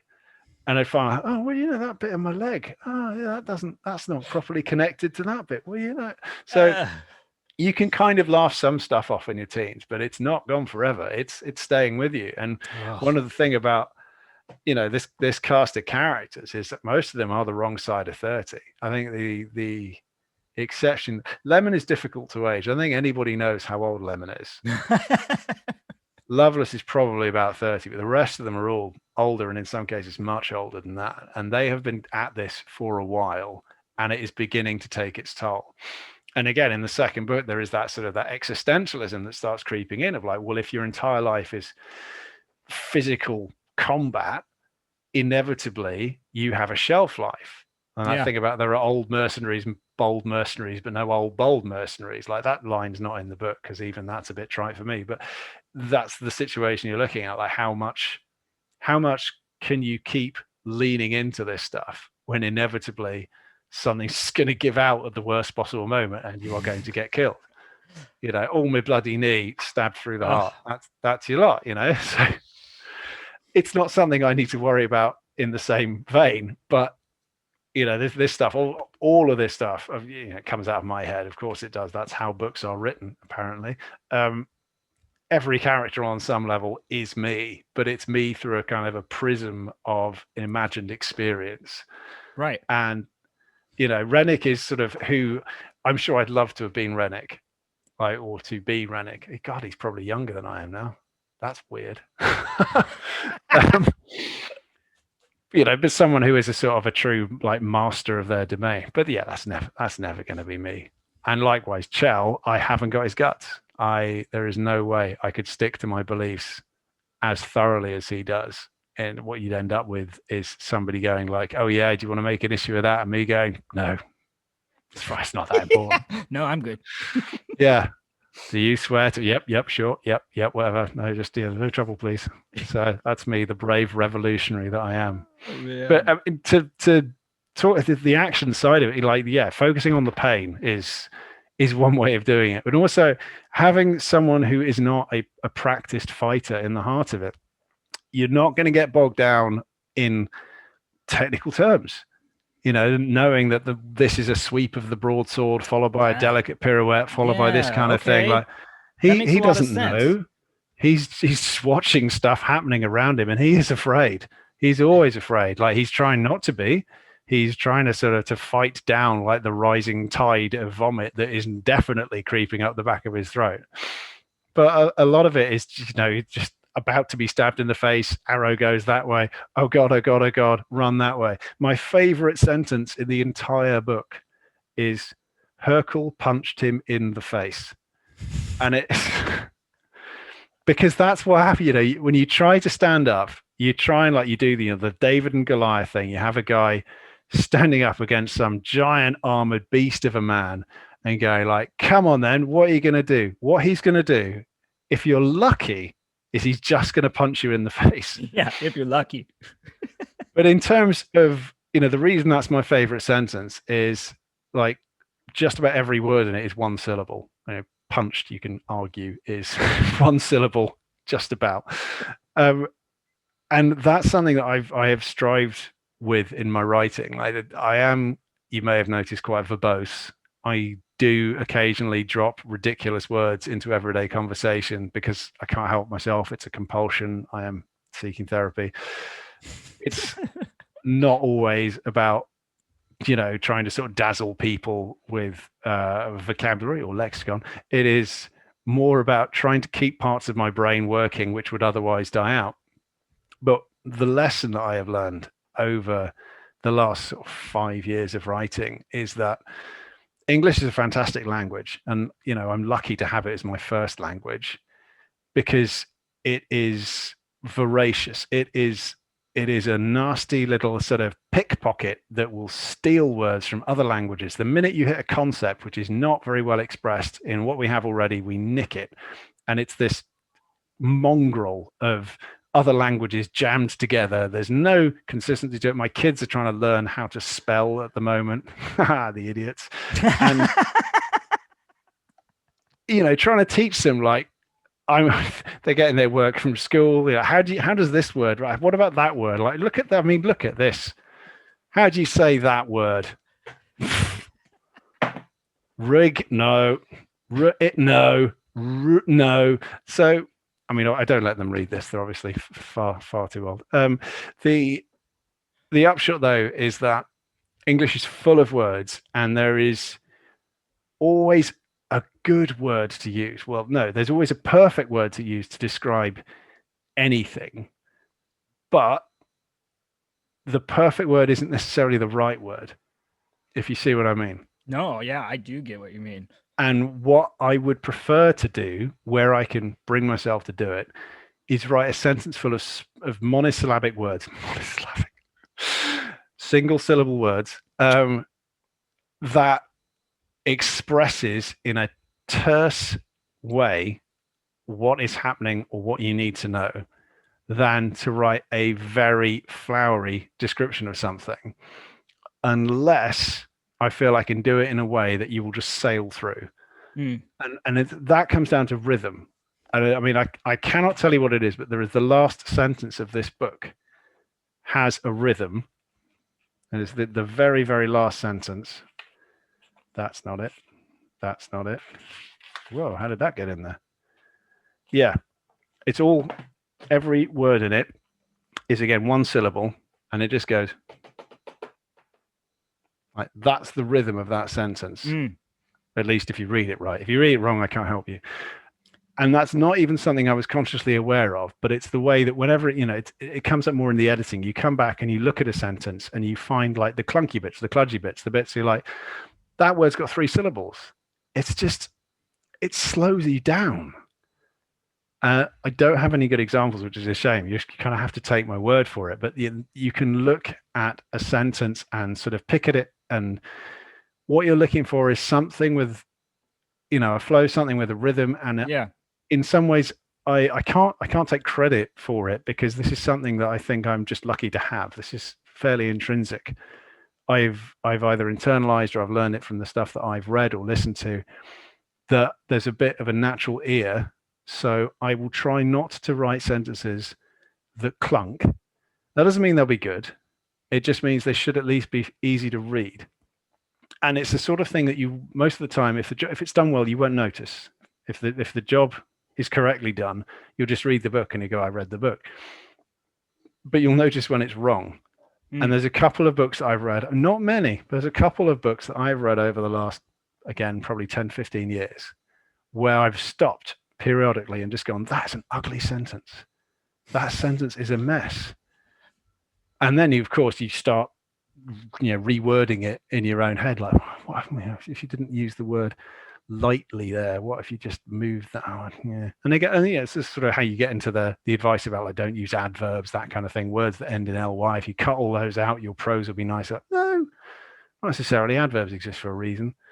Vocabulary exists for a reason. We have all of these words, but the the brutal purity of a sentence like Hercule punched him in the face, that tells you everything you need. You don't need a long sentence. You don't need long words. You know what's happened, and it describes the action. And the one thing that I then have to be really careful is just reuse your words. Yeah, I could imagine. imagine. The word comes up 6 times in a paragraph, you've got a problem. And describing sort of patterns of blood and things, you watch an episode of Dexter, you watch him reconstructing the crime scenes and things, and like, you stab here and you get a spray up there and you get a spray up there, and like, if you're on the 3rd fight scene out of 7, you can't have run out of ways to describe what's happening with the arterial fluid that's suddenly getting loose in the air. Yeah. So a toolbox, tricks, that kind of thing, but always underneath it is subconscious awareness of the rhythm of the sentence. Yeah, it's got like a tempo or like a cadence to it. Yeah, and I love the word cadence, but I don't think I could ever use a cadence like subconsciously. Yeah, it's like, I only really started to kind of pick up on some of this stuff in reading like recently in the last year, like late last year, especially when I started getting into like R. Scott Baker stuff and how he can really build something, and it feels like almost like something that's being orchestrated, like. And that really opened my eyes to a lot of other stuff that I've already read and stuff that I was about to go into. Well, it is really neat. Have you read any of Anna Smith Sparks? Oh, I love her. So lyrical. So I got into her because of becoming a big Baker fan. I just finished The Tower, The Living and Dying. So I got the one more book that left in her trilogy there. I think it's a trilogy. Yeah. And she's very quickly becoming one of my favorites. Like, her writing, I consider like that is writing with a capital W. That is the sort of thing that I look at and I just go, this is something else. We essentially practice 2 different like methods here. Yeah, we're working on 2 completely different levels. She is creating almost like lyrical poetry that is still technically prose, and I'm writing about some guy getting punched in the face. Right. Like these are. And that's great that you like you kind of touched on that earlier, but it's just like, just because maybe Blackhawks is not this lyrical thing that some other fantasy books are, doesn't mean that it doesn't deserve this spot under the umbrella. And there's a lot of books like that, right? Yeah. Like where I see people that might have gotten too far into the fantasy, that they just kind of have a hard time looking at something else that's a little bit more straightforward. They're like, oh, it's lacking depth. And it's not really. It's just, it's structured different. It's going to hit you from a different angle. It's not here to be, it's here to fucking like, let's do this kind of deal. Yeah. Well, in the same way that if you start reading the Blackhawks and go, I don't get it, like, why doesn't this guy get better at sword fighting? If you look at it and like, why is it just written in bog standard prose? Why are there modern words in there? There's not many modern words. Nobody says okay. That's something I have a massive mental block on. I cannot reconcile the word okay with fantasy. It just doesn't work for me. And I think I don't know how to spell it. Like, how would you? I'm like, here's the thing with like, I know I get it if some people are like having a hard time. They're like, oh, to have to suspend more belief or whatnot, or this is not realistic. And I'm like, you are literally arguing about a sentence, like how someone would say something in this setting when there's a literal dragon fucking scorched fire breath, Yep. Why are you able to believe the imaginary creature, yet you're stumbling on their extraordinary? Yeah, layers of subjectivity. And like, again, there is nothing like writing a book. And I have a friend of mine who reads my good reviews, or he watches my Goodreads reviews for me. Like, it is very bad for a writer to go onto Goodreads, because Goodreads is full of humans. And humans are an extraordinary mixture of creatures, and no two of us are the same. And you are guaranteed, like I mentioned earlier, that there will be someone who reads it and say the characters are stunning and compelling and completely unique, and there'll be someone who reads it and goes, the characters are derivative and paper thin. They're reading exactly the same words. What they're bringing to it differently is essentially their own brain, their memories, their expectations. You just can't account for that. You can only write the stuff that you want to write in the way that you want to write it. Now, obviously, there's a massive asterisk next to that, which is that, well, if you want to actually publish a book, then you're going to have to write within a fairly narrow set of bounds. And the nature of the industry being what it is, and also the nature of humans being what we are, we like to classify things. We love taxonomy. We love to put things in boxes and classify them and go, well, this is low fantasy. This is medium low fantasy. This is rare fantasy. Yeah, that's right. And so you end up with either things being sort of so specifically categorized that you just don't even know that the thing over here is basically the same as the thing that you like, because it's been classified separately.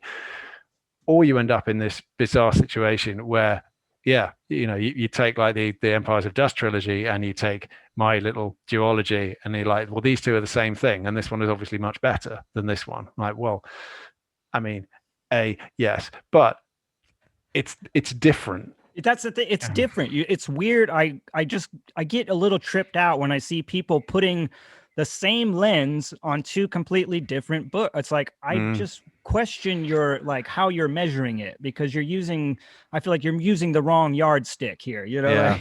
Well, sometimes it like the industry or the marketing or the publicity, or whichever aspects of it, that doesn't necessarily do itself any favors. So when I was first shown the cover for the Blackhawks, they emailed the draft over to me and my agent, and he replied, I see, it's got a kind of Kings of the Wild vibe.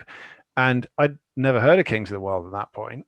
And I went and looked it up, and I looked at the cover for the Blackhawks, and I'm like, red text, grayish bunch of pretty sad looking people with weapons and armor, grayish, pretty. Yeah, okay. Yeah, I see. Same artist. But yeah, it is the same artist, isn't it? Yeah. Yes. But I'd never heard of Kings of the Wild at that point. I could see the reviews are stellar. It is an absolutely adored book. And I'm like, okay, well, I am perfectly happy to be compared to a book that everyone loves. Sure. I still haven't read it. I've got the hardbacks of that and Bloody Rose on my shelf. I have it too, and I haven't read it either. I know. I think I will love it, but it's just like I've got so many other things that I should be reading that I haven't got to the stuff I would like to read yet. I have to be like, nothing against Mr. Eames, but it's just like every time I've heard the Kings of the Wild, I'm like, oh, have you read Blackhawks? It's like it's my way to like segue into like, oh, have you read David Wragg's Blackhawks? I really, really appreciate that. So I know, when I started kind of like screaming about the book, that was one thing that I kept hearing from everybody was like, oh, it looks like Kings of the Wild, Kings of the Wild. And it was just like, okay. And I did my own research as well. And I was like, oh, okay. It was done by the same guy, Richard Anderson, which really it made me become a Richard Anderson fan. I bought your book off of the cover and then found out it ended up being a great story as well. So it was like a double dinger there, you know? Well, exactly. Like I can have no complaints about the cover because it has sold the book far better than the contents ever had. He was not available for the second book, which is why the second book was it's by Gavin Rees. I mean, I get the impression now that Mr. Anderson must just be in such demand that I think so. I mean, he's done so many crazy covers. And I'm sure he's just commissioned like crazy. Yeah. But yes, I mean, a phenomenal artist, and yes, I think he did a bang up job on this cover for you. Is it similar to Kings of the Wild? Sure, but it's also this is the problem.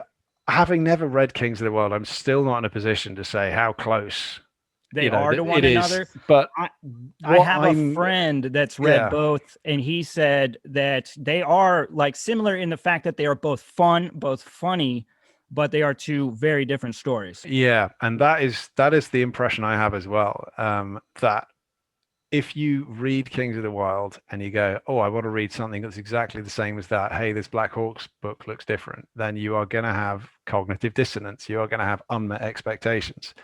And that would be a shame.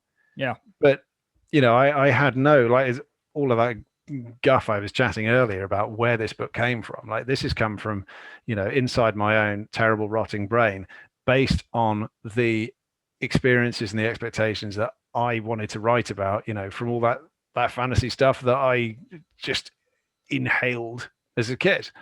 That's what I wanted to do. I wanted to write. So the fact that it is ended up kind of packaged and now resembles Kings of the Wild in a kind of, if you like that, you might like this kind of thing. But you need to understand, Nicholas Eames set out to write Kings of the Wild with one set of things in mind, and it eventually ended up looking like this thing. And then I set out over here to write a completely different book, and that has ended up being sort of this thing. And the two of them are now sort of sitting next to each other, but they have nothing in common in terms of how they got there, other than cover artist, same colored text.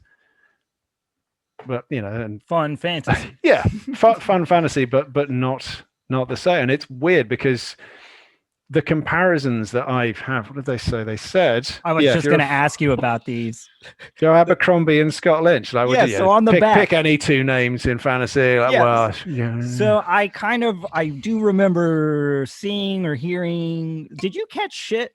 Did you catch flack for this little blurb on the back? Well, I like to think that it had nothing to do with me, but I have had a number of people be like, so you reckon you're Abercrombie and Lynch, do you? Like, no. Again. So I just want to say real quick, as a person who has read the Blackhawks, I've read one of your books. I finally defeated Lies of Loch Lamora. Oh, so good work. That took me several tries. I just had tough time with he describes things to the nitty gritty nonstop, and it just was tough for me. That is a very rich book. Yes, he has a vision, and he's not going to let you go anywhere but his vision. Without wishing to sidetrack you on that one, I've got to say, when I finally sat down to read Lies of Loch Lamora, that opening, I think it's almost the prologue where he describes like the cemetery and the city, the lights, the moving things. And I just read that and my jaw just fell open. Like, this is the most incredible writing. Yes, it is that. And I might even have read it after my book had come out and then just gone, oh, for fuck's sake, why am I being compared to this? That's not fair. Well, I have to say, after reading, I've read up to Best Served Cold with Abercrombie. So I've read 4 Abercrombie books, 1 Lynch book, and 1 of your books. And I have to admit, the little blurb on the back, it can piss people off, but they're being a little ridiculous in my opinion, because I do think that fans of Abercrombie and Lynch are going to love this book. It is not the same thing. It's not like a ripoff, nothing of that. Yeah. But I think that you capture some of the spirit of First Law characters. You can write kind of scoundrels and whatnot, and that you make them fun and not so detestable, right? Yeah. As well Which as is I think that important. your writing is somewhat similar to Lynch's. I think it's a little bit more reined in. I think he is just, like I said, he's got a vision and he's gonna go for it, and it's everything's getting described to the nitty gritty. Me personally, the only reason why it messes with me is because I have an overactive imagination, so it kind of feels like you're like pulling me back down in and making me see it one way when I want to go all over the fucking place. Yeah. It's not a bad thing, you know, it's just that's the way it is. But yes, I do personally think that if you're a fan of either of those guys, that you're going to enjoy this book. Well, I really hope do. so. Yeah, I mean, I am, as I said, I'm proud of the book. It is the best version of the story that I came up with. I am arguably more proud of the second book because it doesn't have that slightly sticky opening. So that's good. Everybody that I that has read it and came back to me and told like, hey, like, because I try to get people to come back and give me the feedback. I'm like, if you read it, tell me what you thought. Every single person that's come back and talked to me has loved this book. I'm so pleased to hear Yes, that. I mean, it is like even now I can open it up and I forget lines I've written and I can make myself laugh with it. Oh, and it is so much fun. And that's what I try. It's easy. And like, you know, especially when you're a reviewer, people can kind of get used to you just being like, hey, check this out. Look, it's the best thing. You know what I mean? Like you know, at times, well, especially like, if you only review or, you know, make an effort to review the stuff that you enjoy, it does. Yeah, it can. And that's sort of me, you know, I mean, I read a lot of dark fantasy, grimdark, you know, just or stuff that's more adult and like has a darker tone to it. I love that stuff. So yes, my reviews are almost always good. You got to really kind of fuck one up to get a burner from me. but also, I don't know. I mean, I'm not a reviewer. I certainly get sent now books to read sort of pre-publication. I've got the Empire of the Vampire sitting up there, which I read at Christmas, and that's not out until August. That's an incredible book. I think you will love that. But it's reached the point now, you know, I've been sent a whole scattershot of things from left, right, and center, and generally it's like, can you give us a quote? Can you give us a blurb? Can you give us a thing? And I wouldn't feel right coming back with anything negative, because every single one of these is like a work of someone's love and labor and life. And, you know, especially when you've been through the writing process yourself, but the more you see of publishing, like for it even to reach the point where it's going to be published, it has been crafted and, you know, slaved over for so long. I think it is something that readers, reviewers, just, you know, consumers can forget, is that yes, this is a book. It's been it's all put in force for you to digest now as fast as possible, but it took a lot of goddamn work to get it to be there for you. Like it is that question perspective. Like you can read a book and you can go, this is shit, but what you're actually saying is, this is not aimed at me.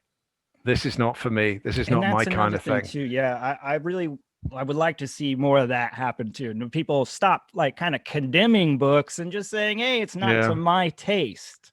Well, I see a lot of hate out there, not on your books, but just I read a lot of grimdark. So it's like a lot of guys I love, a lot of these books I cherish just get shit on a lot. But yeah, you know, it is what it is, man. Well, I mean, you see, you've got the Mark Lawrence books there, and I know that they can be polarizing. I haven't read them, I think largely because I am afraid to.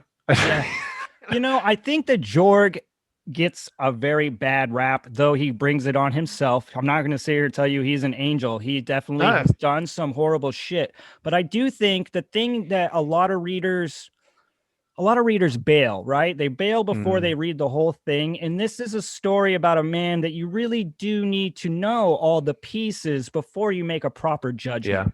And that's usually why I get so passionate when people are like, oh, he's a psycho and this. And I'm like, dude, did you read all 3 books? Do you know what's happened to him in his life? Do you understand the things exactly that it's reductive to take that and just and to therefore, well, and again you start straying into the territory of this writer wrote a character who said or did a terrible thing, therefore this must be what the writer believes themselves. I hate that. It's like, why Well, we not have a playground in fiction to just mess around? I had never even imagined that. This seems to be something I've only become conscious of. Maybe this says more about my awareness of the rest of the world than anything else, but it's something I've only become aware of over the last few years, that people seem to attach a sort of a literality to characters, fictional acts. Yes. And say that this is a direct expression, like, well, you had a character in there who was a racist, therefore you're a racist, or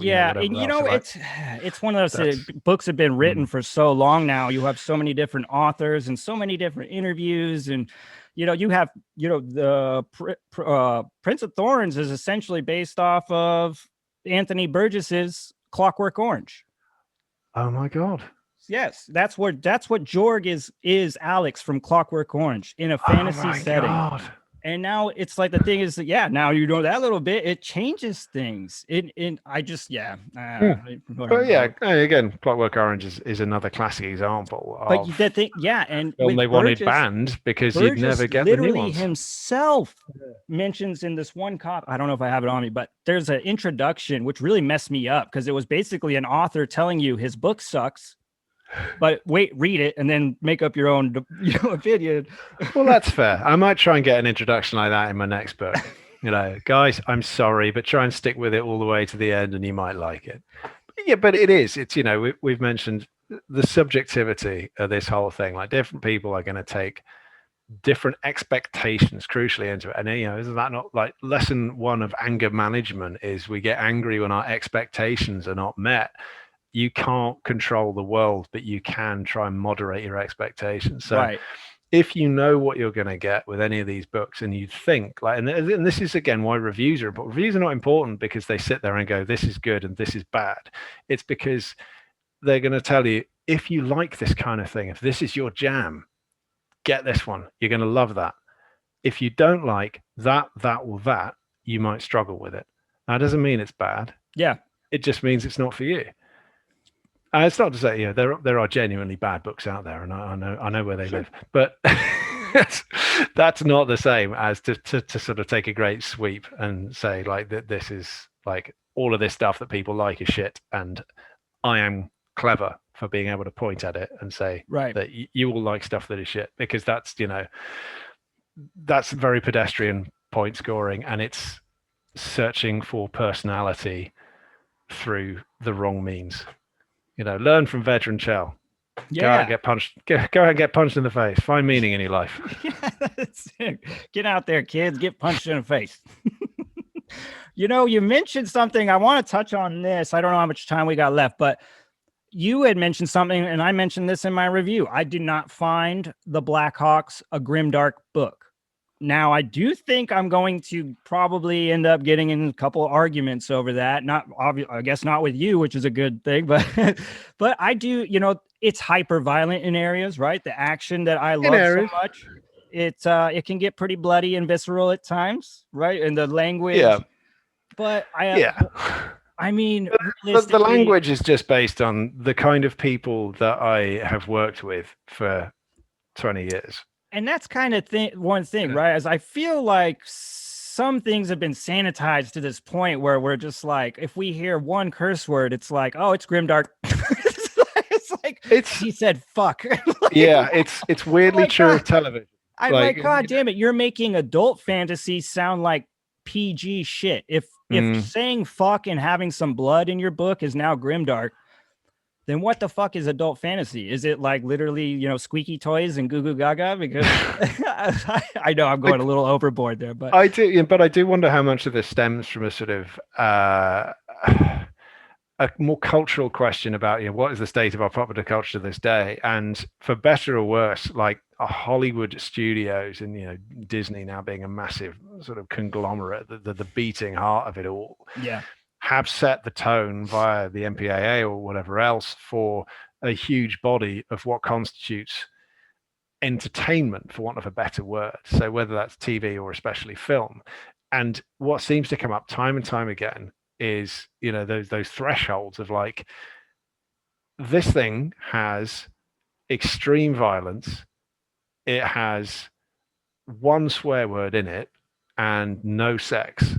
Therefore, as long as no blood is shown, it's suitable for children. Yeah. This thing over here has no violence, but people swear a lot in it, and there's some sex. This is only for adults.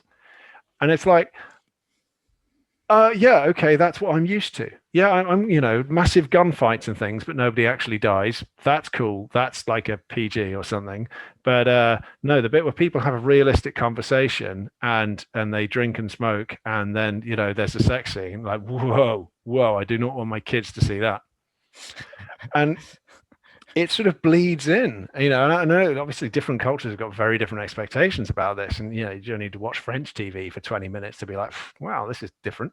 But the upshot of this is that then you have a sort of critical mass of people who read Western fantasy and take these expectations in, and the minute people start swearing with any real kind of frequency, it's like, whoa, this is very adult.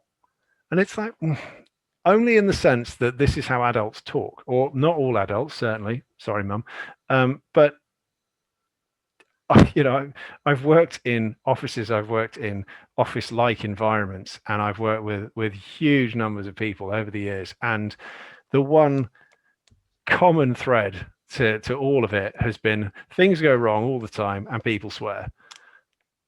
And it's, pretty common. I did not invent most of the swearing in this. Like, right. This is things people have said to me, around me, at me, all through my professional career, and that has permeated. That is now a sense of like how I see a professional environment where things are not going to plan, which is to say just about every single professional environment. And if you're seeing a version where people are not swearing, then unless they are like under some kind of level of public scrutiny, you're seeing something sanitized. I know little old ladies who can swear away quite happily, and it's that's the degree of realism. In the same way that, like, if you have a load of people who are heavily armed engaging in combat, it is not going to be bloodless. Yeah, people are going to get parts of themselves removed. It is going to make an awful mess. People are then going to slip over in that mess. Somebody is almost certainly going to trip on something and end up stabbing themselves. Like, whenever guts are involved, that gets very nasty very quickly. Now, I shy away from a fair amount of that, but it's not, because I don't particularly see the mileage in having like a load of people lying around trying to get their guts back in their bodies. Like, I would read it. yeah. Well, watch this space. What can I say? But in terms, what are the feelings that you want to evoke in the reader? And you want this to feel consequential. And that's what it boils down to. And again, we're back to the sort of the suspension of disbelief, and that being pivoting on the fulcrum of expectations, if I can use a phrase like that without immediately wanting to slap myself in the face. Depending on what your expectations are of adult working relationships and sword fighting, like if you're expecting people in heroic armor going clang, clang, clang, clang, clang, and then like bloodlessly knocking the baddie's head off, okay, we are not talking the same language. Right. Do you remember, I don't know if it was like this over there, but here in America, back in the day when Mortal Kombat came out, there was two different versions, the one with blood and the one without. Yep. Yeah. And that's what it kind of reminds me of, like when you read the, like some fantasy and I'm like, look, it's not grimdark just because the company put the blood in it. It's still the same goddamn game. In fact, the other one is the one I'd worry about. Yeah, that one's just weird. It's he removed the guy's spine without any bleeding. This battle plane is awfully clean for having 10,000 dead corpses on it. Yeah, I mean, I admit that I remember playing Mortal Kombat on a friend's Super Nintendo and just going, this is a bit gross, isn't it? But like, it's cartoon, it's ridiculous. The sort of giant spurts of blood, and it's interesting. In the sort of computer game terms, that there's almost like a an uncanny valley where some things are so ridiculously cartoony and over the top that they are not upsetting, whereas you can play things which are actually a lot more toned down, but they'll put you very much more in it, and that is considerably more discomforting. But regarding this, I'd never call it grimdark. I think ultimately because I base my classification of grimdark on a certain knowing cynicism, like a nihilism, a belief that nothing is worth saving, like nothing is technically good. But even if you use that definition, I've only read the first 3 Abercrombie books. Are they necessarily nihilistic?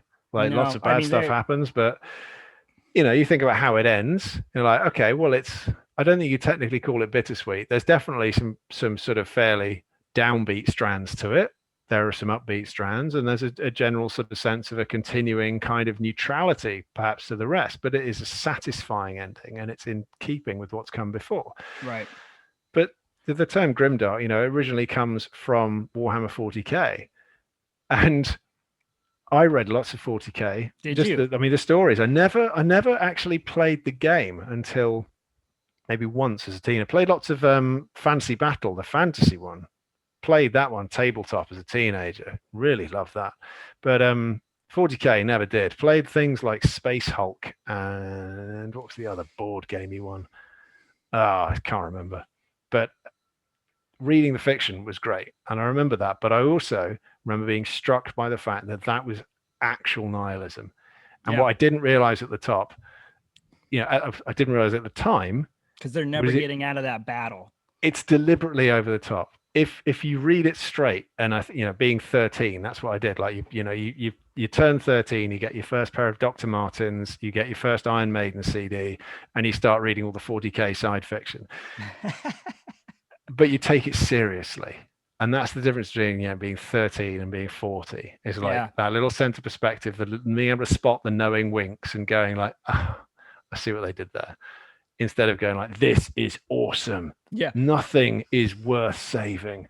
Nothing is darker than this. No, exactly. This is the darkest grimmest. And it's that like, again, that thing about like in search of a personality in all the wrong places, right? But I embrace the darkness, getting really into katanas, that kind of thing. I was there, I lived it. I found like ninjas, but not off the shelf ninjas, the real ninjas. I was well into that. All of this stuff, like it is part of being a teenager, it's part of discovering yourself, and the important point is you then you move beyond it, you transcend. You laugh back at your previous self. What you don't do is double down and reinforce that and never move on. Ooh, yes. Lesson for us all then. Mm-hmm. So I don't think it's grimdark, but I don't know what technically is grimdark. Yeah, I mean, it's tough. Probably wouldn't read it. I literally built a channel off of grimdark. Like, I champion it to holy hell. Yep. And I still don't know. I tell people all the time, the more I learn about grimdark, the less I seem to know. So well, that's a good sign. That's, kind of how it goes. But I try to remain like pretty humble and not like, oh, I know. I'm not the gatekeeper of grimdark. Just because I'm well versed in it doesn't mean shit. It actually confuses me more than anything. And I mean, I love grimdark, but I think I go back and forth on my understanding. And I try to encourage people to have their own personal understanding of it. It is a subgenre, so it's kind of secondary. It like comes out of something else. So it's more important that this thing is like, what are these other deals? And then, yes, it's also grimdark. But for me, grimdark is definitely, yes, I can see the nihilistic thing. It's definitely pessimistic or like cynical. It is very cynical. And sometimes it can be post-apocalyptic and just dark and dastardly, as I like to say, dark and dastardly. But the thing is, though, too, I do think that grimdark, if we try to make it more than a piss take, which it kind of is a piss take, or at least it was born out of taking a piss. And then, but that's it, right? It's so grimdark to me ultimately is about flipping and subverting tropes, which is something you are doing throughout this book, but it's not just that alone. But I would, because to me, grimdark is kind of like how anti-Westerns are to the Western genre. Like to me, grimdark is some ways the anti-fantasy. It's going to zig where all regular fantasy zags or whatever kind of deal. Yeah, except it's now so established that everything's already now zagging instead of zigging, isn't it? It's like, we're sort of 12 years into the Great Grimdark Revolution, and but your book has a lot of heart, a lot of hope. You know what I mean? There's this stuff, like you said, it's very far from being this nihilistic journey.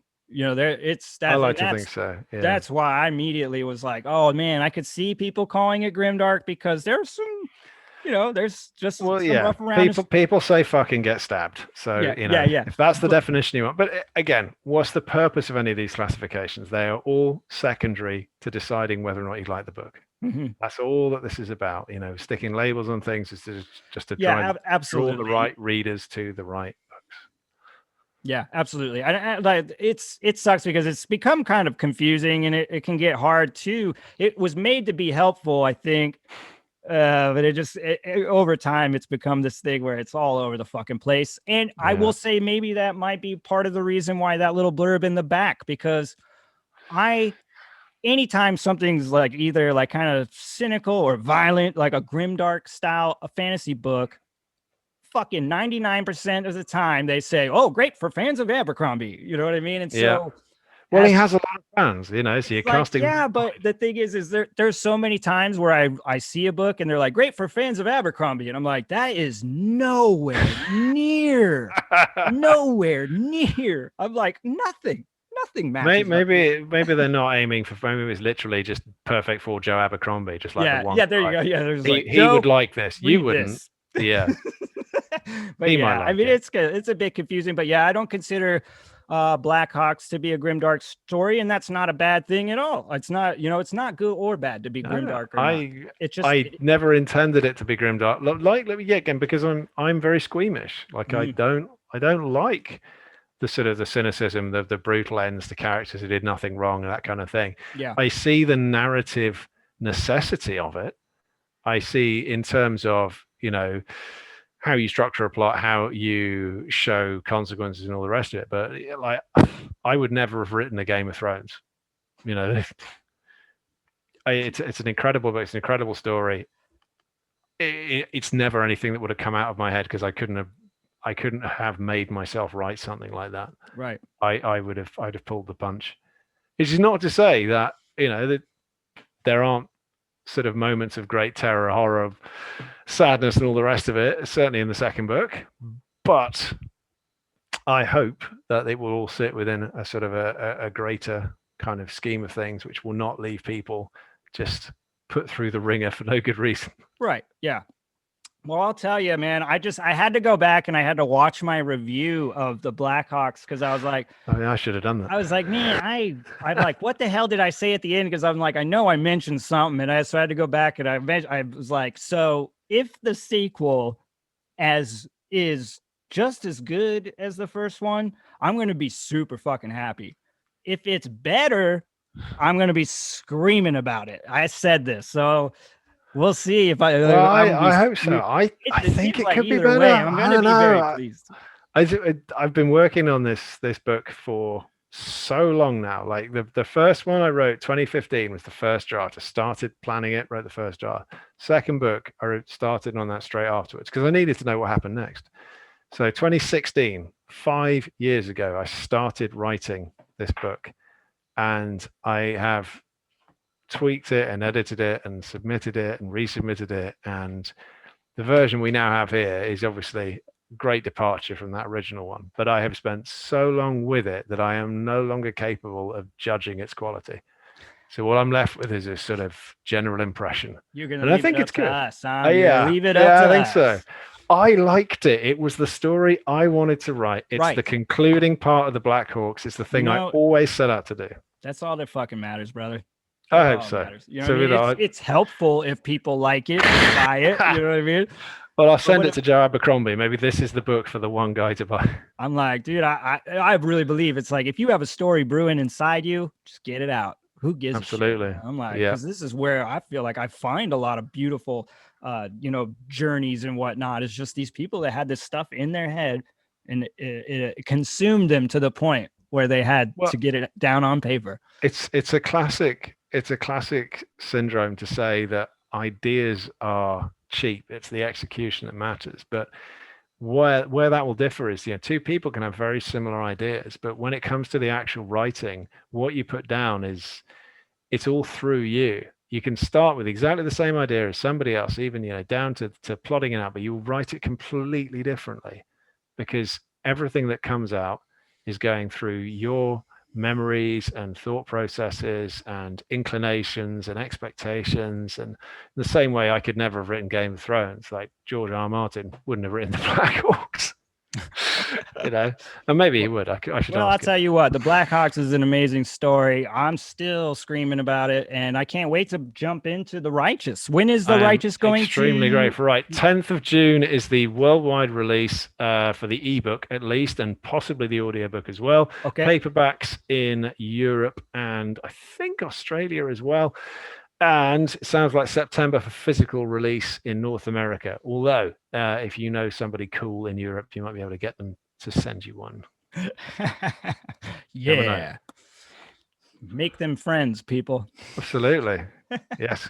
Transatlantic friendships have never seemed so profitable. Well, right on, man. I'm really glad that you came on. We're going to have to kind of wrap this up before my kids begin to terrorize the studio to ashes. So, well, I need to go to bed. Yeah, and I imagine, it's late as hell there, just as my day is beginning, yours is ending. Yeah. Man, I can't tell you enough how much I just appreciate you giving me a little chunk of your time to come and talk about this book that, man, I literally love the hell out of, and I can't wait to get into the next one. I'm incredibly grateful. Thank you for having me, Mark. Yeah, man, no problem. So all you out there, I will leave some information to the Blackhawks, the Righteous, these works, maybe in David's website as well in the description. Please go check this stuff out so I'm not just screaming about it myself, okay? All right. Later.